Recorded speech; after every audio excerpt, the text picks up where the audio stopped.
Hi all. Oil pastel lesson for today is doing some drapery. This is a pretty basic drapery technique. It's using shading techniques that we use to do the cylinders, and that's basically what you have here are like three different cylinders.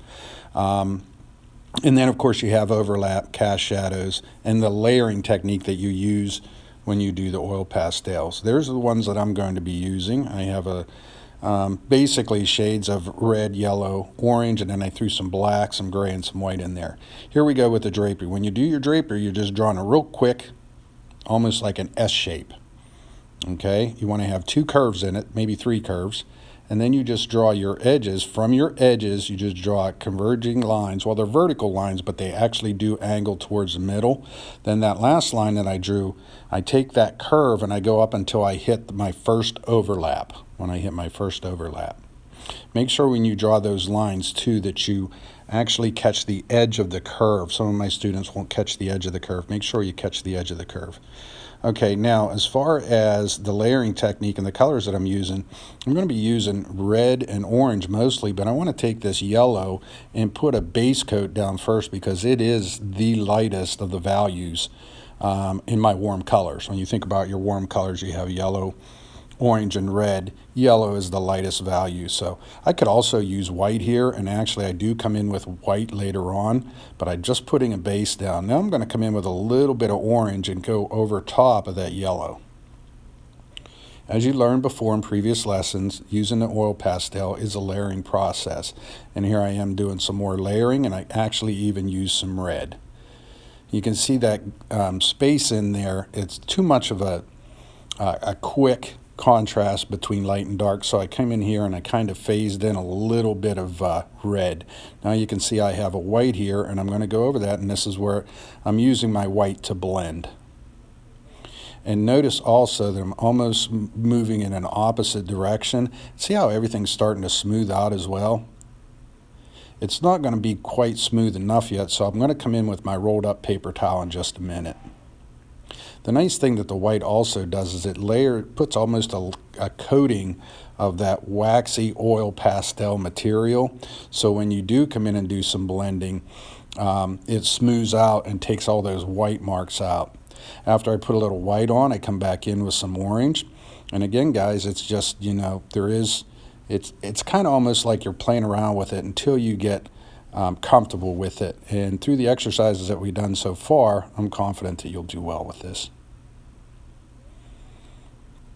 Okay, now there's that paper towel, and I'm coming in and you can see those white marks. So the paper that's coming through is now getting blended out with my rolled up paper towel. And I even stopped this drapery a little short at the top because if you can almost get too complicated, and this is just the basics. So anyway, I'm coming in here and I'm blending this out. And later you'll see I actually put some black on the edges. In hindsight, I wish I would have left that alone because looking at it right now, it looks pretty good just as it is, but I wanted to throw a little bit more value in there, so I came in and I put a little bit of black towards the edges. Also could have used some blue there as well, and use blue because it's a complement. I started to try a little bit of gray, but nothing was happening there.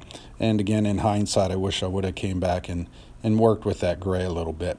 But just a tiny bit of black, and I'm going to come back in here and blend with my rolled up paper towel. Not really the results I wanted. Again, hindsight, I wish I would have maybe used some blue or some gray on the side there, or even just left it alone because you see that natural shape of the cylinder in that part of the drapery.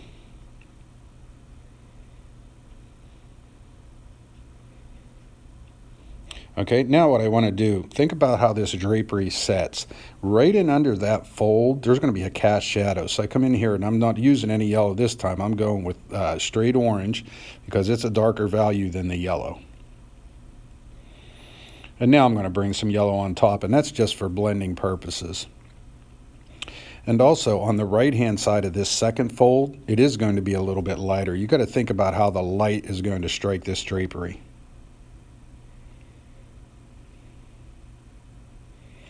Now I'm going to overlap a little bit more orange on this.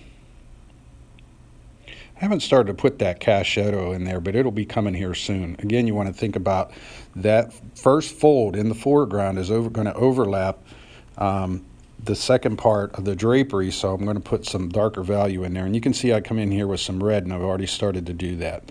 One of the reasons I wanted to put some red down is if you go too quick with the black, it sometimes really hard to blend. So now, since I put that red on, I'm going to go ahead and bring in some black. I'm going to put it directly on that red, and I'm not going too far out with it. I don't want to get too crazy with this black because sometimes it can just get a little bit too overpowering. What also would have worked here is some blue. Although the cast shadow directly under that first fold will look better with just a little bit of black. So I'm coming in here with just a little bit of gray, and that's just for blending purposes. When you're done, you're not even going to see that gray. But you can see how it is kind of smoothing that black out. And so I'm getting a pretty nice transition there. And I'm going to come in with a little red and work on that transition as well, in the top and in underneath.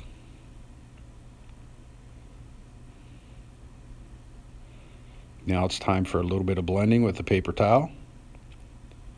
One thing I did find out when I did this one is I almost got too much of the waxy pastel on this, and I started to get some excess material in there, so I had to scrape away a little bit. Don't be afraid to do that. If you get a little too much material, take a palette knife or some sort of, it could be even a plastic knife, and scrape some of the material away if it gets on there too thick. Wanted to get this one little corner right here, because usually when you have a piece of drapery right around that curve right there, it's a little bit darker.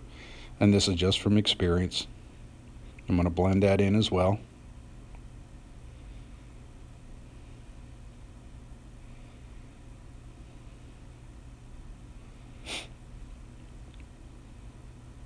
Do a little bit more blending with the red.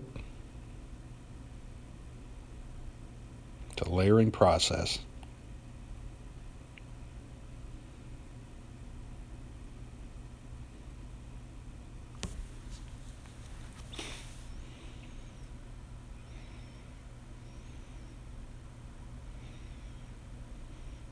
Okay, so now I want to try a little different technique. So what I did was I'm going to put down an entire layer of white, and this is a technique that I've used before and it does work pretty well. So it might be something that you want to try. Just put down a complete layer of white first, and then I'm coming in here with a red right on top of it. One of the reasons why I'm doing that is this third layer or third fold back is actually going to be receiving value as well.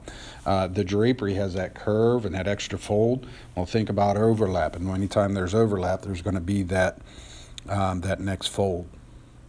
Here is what I was talking about earlier. You can use blue to create your shadow, and this is a cast shadow that I'm creating here. And that blue will disappear as I blend over top of it, bringing a little bit of orange on top. The significance of the blue and the orange, they're complements, and when you mix them in equal amounts, they'll give you a neutral color.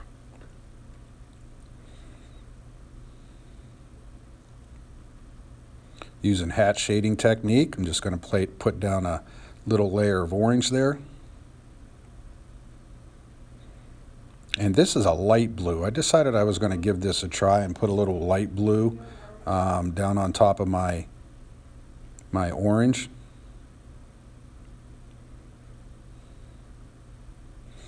And then this is actually a neutral color. It's not even, there's not even any color in it. It's just it's basically a piece of wax.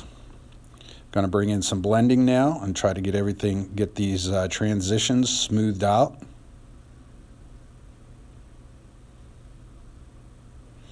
And again, that's a cast shadow, and that's created from that second fold.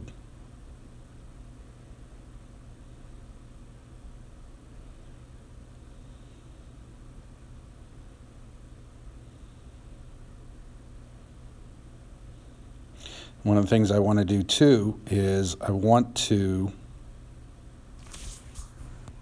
of the things I was saying, what I want to do is get that blended out, and then I'm going to actually bring the color the whole way to the right side, and that's what you'll see here. I'm going to bump up the time here a little bit, put in my shadows at the bottom. You can see again, there's a cast shadow in there from that last fold, and that's what I'm working on now. that final layer, that final fold, there is an overlap. There's actually two of them in there. And anytime you have that one fold that's in front of the other one, there's going to be a cast shadow. So we want to include that cast shadow. We can do that by using black. We can use a complement, which is like blue.